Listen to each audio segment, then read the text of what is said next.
So, nahugasan na po natin ang ating kaldero. Pila ako ng bawang dun sa yung supa. Ganito siya, malaki siya. Ito halos gusto na. So, from here, minage ko na siya. Then, nilagyan ko ng oil. Homemade garlic. Na para hindi na ako tamarin. Pag tinatamad ka magdikdik ng bawang. Tapos gumawa rin ako ng chili garlic. Kaso nga lang dahil sa sobrang lamig ngayon, ayan, nanigas na siya. Nanigas. Namili din ako ng karne. Kasi bumibila ko pang bultuhan talaga, pang isang buwanan. Naglaga na ako ng breast, chicken breast. Tapos, sinred ko na siya para mabilis. Wala na tayong lulutuin. Salang na lang ng salang. Naman ako mag-press over. Dito na ako magsasalta. Mantika. Yan yung bawang. Sinabi ko kanina. So, marami akong magbawang. Kalimutan ko magkayat ng sibuyas. Dahil wala na tayong freeze na sibuyas. Kaya tayo na fresh. Siya na.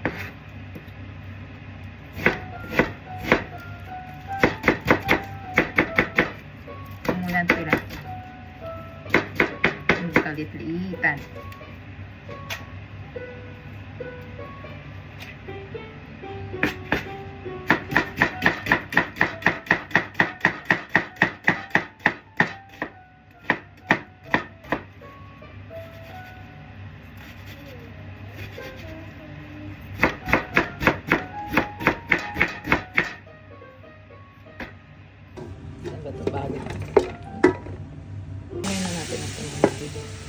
Tapos yung shredded chicken breast na pinakita ko sa inyo kanina.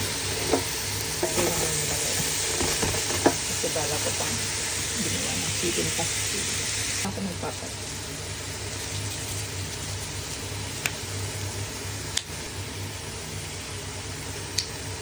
Ano nilang gawin mo? Bahala kayo sa taste mo. Talagyan ko na rin ang asukal para yung kanya, manamis-namis. Lagyan ko din ang unting patis. Unting na yan. Lagyan ko na rin ang ketchup. Limutan ko pa naman pakulo ng tubig. Napapakulo na tayo ng tubig bago tayo ganito. Ngayon na bumas na. Okay lang yan. Marami yan. Patansa-tansa. Balik na tayo dito. Kung cut tomato pala. And whole tomato. Tomato. Ito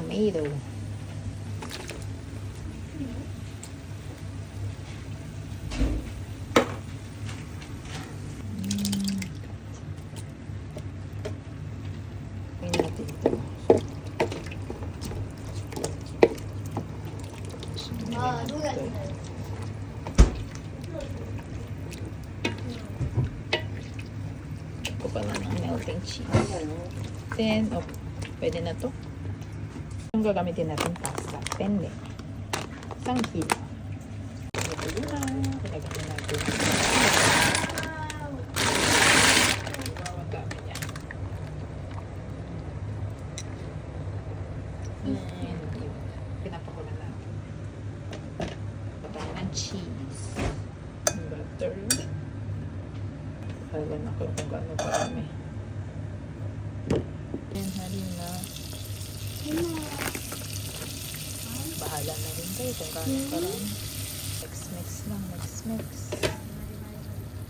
Yan, saan mo ganyan siya. Then, unti-unti lang. Ay, hindi yun yung again. Parami ako ng butter and harina. Kaya hindi siya ng cheese. Kaya naging cheesy melty siya. Kaya dagdagan ulit natin siya ng gatas. Dagdag. Nalagyan ko nga pala ito ng consomme at saka ng ang tawag nun? Chicken powder. Medyo malapit na siya mga okay. Diba? Nakaisang kaldero tayo. Kahit madaming magawa, okay lang. Kasi madaming uubos. Okay, pwede na to. Hindi ko na napakita kung pagsalin ko ng pasta dahil mainit. Gawin lang natin to. Tapos na. Ang ating pasta. And, gawa naman ako ng garlic bread. Tinapay, butter, and garlic. Pagkatapos ng butter and garlic, ikalat lang natin. And toast.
Ay, tabi rin.